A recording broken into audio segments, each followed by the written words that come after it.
dan merenungkannya. Mari kita berdoa. Sungguh Tuhan, ada tempat yang indah dan tenang ada di dalam pelukan-Mu.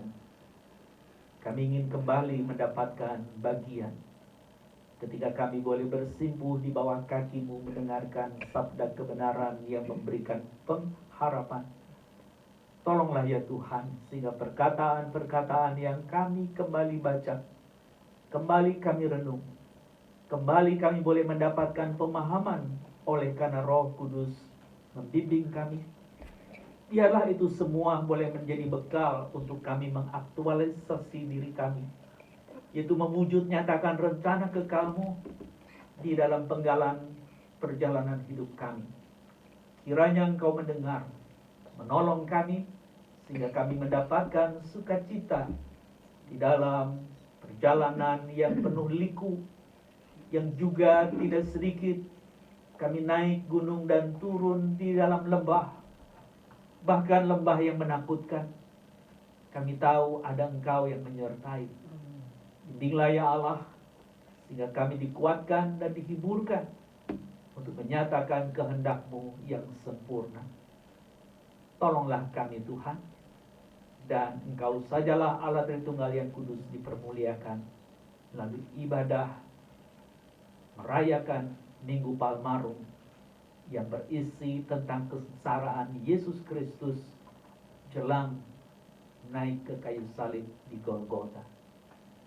Demi nama-Mu, Tuhan dan Juru Selamat yang hidup, Yesus Kristus, kami berdoa. Amin.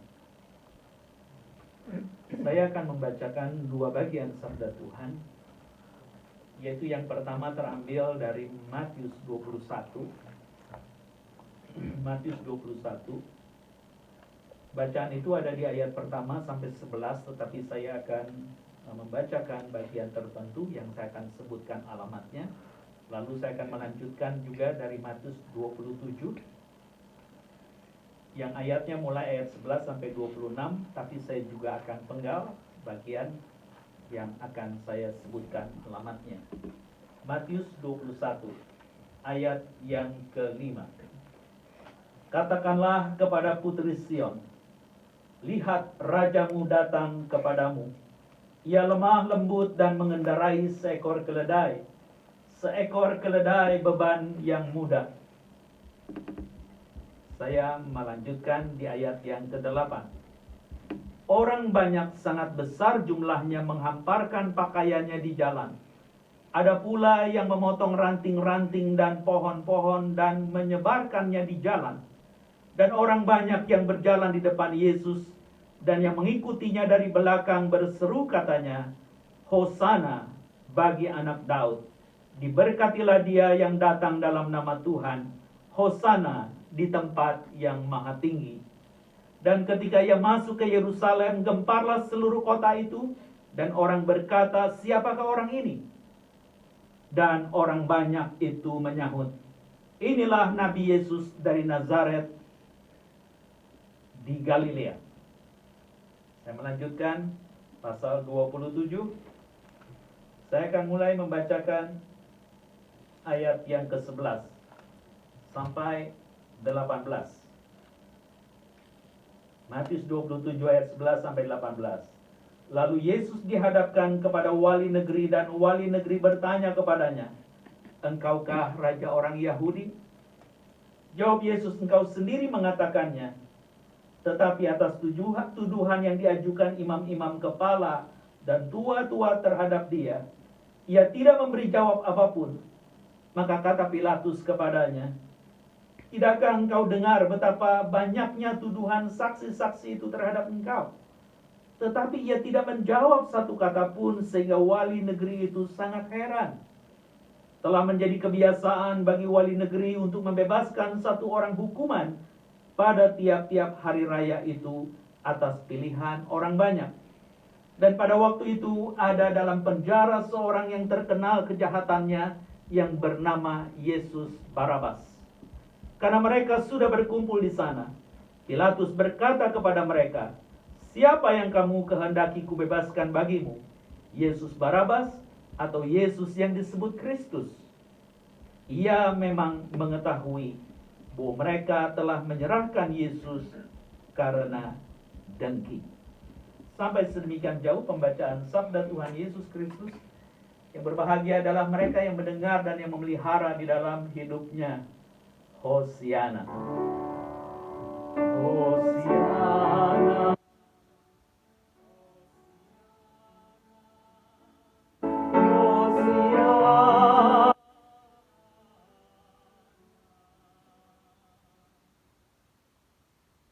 Jemaat yang dikasihi Tuhan, saya memberikan tema khotbah Minggu Palmarum atau Minggu Sengsara dengan judul aktualisasi diri. Apa yang dimaksud dengan aktualisasi diri? Intinya di dalam sebuah konsep berpikir yang dicetus oleh Abraham Maslow sebagai pendahulu dari psikologi humanistik, yang mengatakan di dalam teori itu, seseorang yang sudah mendapatkan segala pemenuhan, maka dia pada akhirnya akan mewujud nyatakan diri sejatinya. Apa saja yang sebenarnya dia mau katakan? Bagian kebutuhan dasar seperti air, udara, makanan, pakaian yang terpenuhi, maka orang itu akan berlanjut untuk mendapatkan rasa aman di dalamnya. Dan ketika rasa aman dia dapatkan, maka dia juga menjadi pribadi yang merindukan dicintai dan mencintai. Dan pada akhirnya dia juga berlanjut lagi untuk menjadi pribadi yang bermakna, dihargai segala karyanya. Dan ketika seluruhnya itu boleh berlanjut, maka akhirnya dia akan mampu mengaktualisasi diri.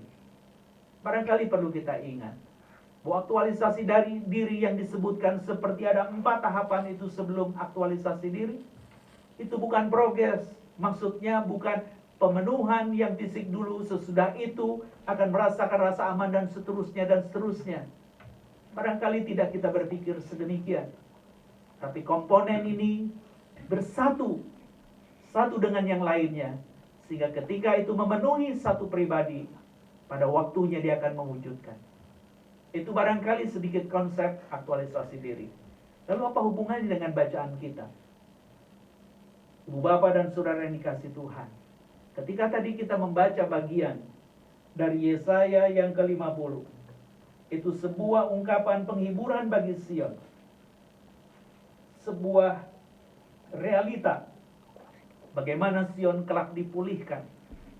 Maka ternyata ada seorang yang disebut hamba Allah itu menempatkan diri sebagai pribadi yang disebut murid, yang nanti akan memperkatakan kata-kata yang membangun, supaya penduduk Yerusalem yang saat itu terbuang tidak lagi merasa sendiri.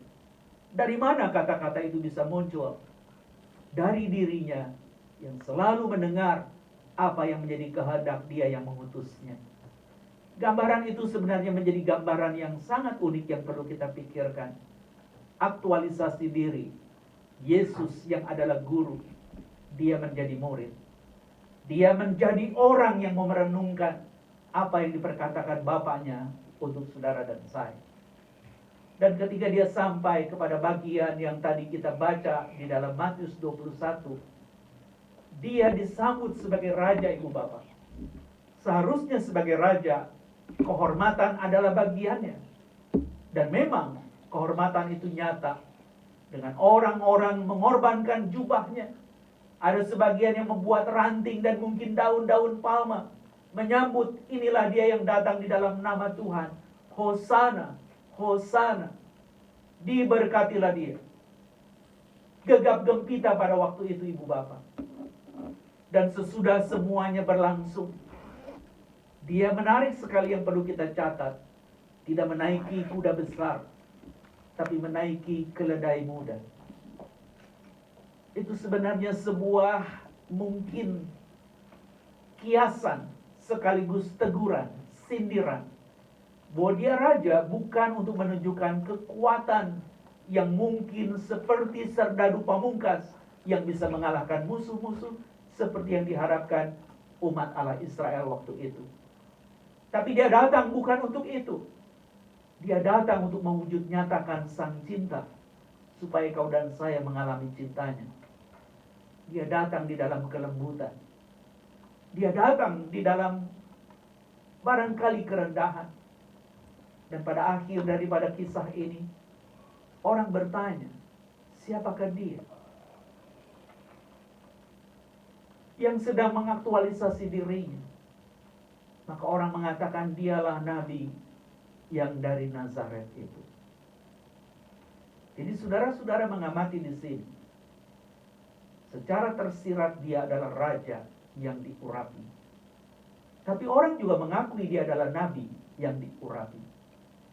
Jadi makna yang diurapi atau Kristus itu sebenarnya mau menggarisbawahi. Dia mengatakan yang benar tentang Bapa yang mengutusnya. Dan kelak dia akan dimahkotai sebagai seorang raja yang memerintah di dalam kerajaannya. Dan kita mungkin tidak berhenti di sana. Karena melompat jauh sampai di Matius 27. Apa yang kita dapatkan di sana? Singkatnya dia ditangkap sesudah dia berdoa. Dan ketika dia dituduh oleh imam-imam, dia tidak mengatakan pembelaan. Padahal tuduhan itu adalah tuduhan yang akan berujung kematian pada dirinya. Karena bukan hanya dia menghina bait Allah, tapi dia menista Allah karena menyamakan diri sebagai Allah. Dia tahu bahwa dia diperlakukan demikian semata-mata oleh karena dengki. Kenapa dia tidak mau menjawab? Seakan-akan dengki akan dikalahkan dengan jawaban yang mungkin juga dirasakan seperti dengki. Pada waktu itu dia tetap berdiam. Dia seperti murid yang melakukan tugasnya. Dan pada akhirnya kita tahu ujungnya. Bahwa khalayak waktu itu ketika dikasih pilihan untuk siapa yang dibebaskan oleh wali negeri yang hari itu dipegang oleh Pilatus. Disebutkan jelas orang di dalam penjara yang kejahatannya besar, namanya mirip Yesus Barabas. Punya nama yang sama Yesus, cuma yang satu Barabas, satu Kristus. Barabas itu artinya dari bar dan aba, yaitu anak bapa. Jadi seakan-akan yang penjahat besar itu Yesus anak bapa. Satu tipuan yang mungkin kita juga bisa terjebak yang sama kalau kita hidup di zaman itu. Yang satu lagi Yesus yang disebut Kristus. Dan hari itu dia sedang menyerahkan hidupnya seperti yang dia pernah katakan kepada murid. Dia akan ke Yerusalem, maka imam-imam kepala, ahli Taurat, tua-tua bangsa Yahudi akan menganiaya dan membunuhnya. Namun pada hari yang ketiga dia akan dibangkitkan. Itu penderitaan yang disampaikan kepada kita.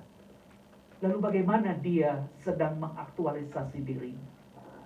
Dia tidak melakukan apapun kecuali dia melaksanakannya dengan ketaatan. Saudara-saudara, kita hari ini juga sama sebagai umat Tuhan. Memasuki Minggu Palmaru, sebenarnya ada satu titipan yang harus kita pikul, bahwa di dalam nama saudara-saudara ada tugas untuk menyampaikan kabar baik. Dan tidak selalu kabar baik itu berujung dengan sukacita. Terkadang ada sebuah duka cita. Bukankah hari ini dengan virus COVID-19 gereja kosong? Tidak ada yang berani untuk datang menyembah Tuhan dan lain sebagainya. Bukan kurang iman. Bukan. Iman sedang bertumbuh untuk melatih bahwa gereja itu bukan berpusat pada gedung dengan segala ritual. Tapi hari ini engkau dipanggil sebagai gereja adalah pribadi yang mengaktualisasi diri selaku murid Kristus. Engkau tahu ujung aktualisasimu. Orang bahagia dampak daripada karya aktualisasi engkau. Tapi ujungnya adalah kematianmu. Diibaratkan seperti terang lilin ini. Dia memberikan kehangatan dan arah, tapi dia menghabiskan dirinya sampai nanti mati. Dan kita mungkin kehilangan kehangatan dan arah dari terang itu. Itu bukan urusan kita. Tapi yang adalah urusan kita hari ini, berikanlah terang Kristus itu kepada dunia. Pada waktu engkau menyambut minggu sengsara atau minggu Palmarum, ada bagian yang membingungkan. Tapi Yesus tetap tenang.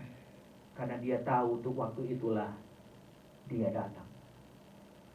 Dari ayat-ayat yang kita dapatkan, kita siuman mengapa dia bisa begitu tabah.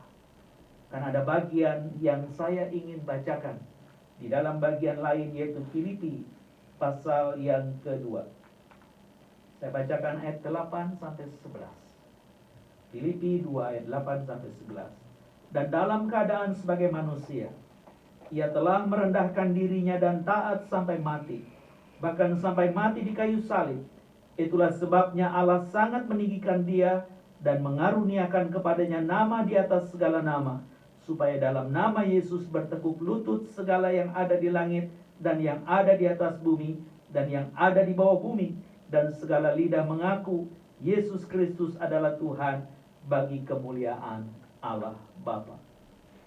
Ketika dia merendahkan dirinya, bahkan dia berdiam ketika diingatkan, tuduhanmu begitu berat. Dia tahu bahwa hati yang penuh kebencian sudah berkobar untuk menghancurkan kehidupan.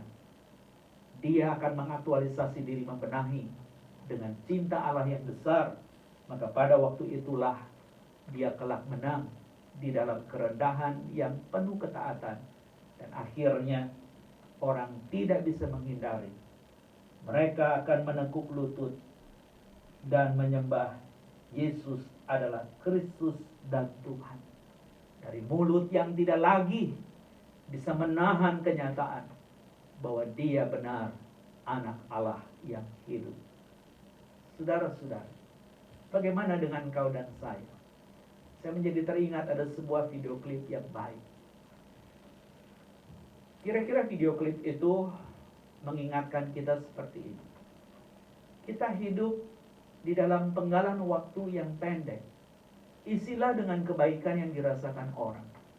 Maka muncullah anak muda yang melewati sebuah lorong jalan, melihat ada air pancur yang seakan-akan sia-sia, maka dia menaruh pot bunga yang hampir mati karena kekeringan. Dan air terus mengucur dan membasahi pot itu. Kemudian di dalam penggalan itu juga dia melihat seorang ibu yang berjualan dengan gerobak dan sulit untuk mengangkat ke trotoar. Dia membantu mengangkatnya dan ibu itu bergirang. Lalu juga ada bagian lain, dia melihat ada ibu dengan seorang anak perempuan kecil yang meminta-minta. Akhirnya dia memberikan uang itu juga. Lalu kemudian ada bagian yang lain penggalan itu. Dia melewati satu rumah dan dia menaruh satu sisir pisang di pintu. Dan ternyata itu adalah seorang lansia yang memang tinggal di sana. Dia menitipkan satu sisir pisang. Ketika dia juga kembali ke rumah naik bus, dia melihat ada perempuan yang tidak terlalu tua, tapi dia berpikir perempuan itu lebih pantas duduk ketimbangnya. Dia memberikan bangku itu. Akhir dalam penggalan klip itu mengingatkan kita, si anak muda itu sedang tampil bahwa dia melakukan itu tidak akan membuat dia menjadi besar, tidak membuat dia lebih kaya, tidak ada orang yang akan mengenalnya dan masuk di televisi. Tetapi dia tahu bahwa dia akan mengaktualisasi diri menjadi pelaku kebaikan yang anonimus. Artinya, dia melakukan kebaikan dan orang lain tidak perlu tahu siapa dia.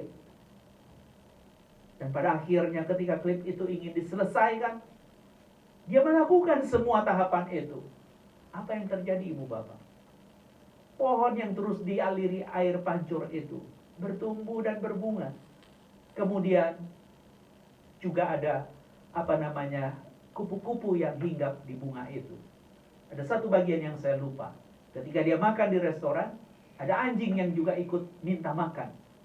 Dan anjing itu juga diberikan penggalan ayam goreng sepertinya. Dan apa yang terjadi? Ketika sampai di rumah, anjing itu pun membantu anak muda itu dengan membawakan alat untuk menyiram bunga. Dan rumah itu menjadi indah. Dia tidak mendapatkan apa yang dia investasikan secara materi. Tapi ketika dia melihat itu semua, hatinya bahagia. Dia melihat pengemis itu. Dan ternyata anak tidak lagi mengemis karena dia pergi sekolah dan membeli seragam dengan uang yang diberikan oleh anak muda ini.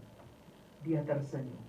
Ketika melihat ibu yang berjualan, saking sukacitanya ibu itu pun memberi ekstra kepada pembeli. Dan semuanya itu menjadi sebuah keindahan yang diinvestasikan melalui aktualisasi diri. Barangkali hari ini kita tidak tahu apa yang sedang kita kerjakan.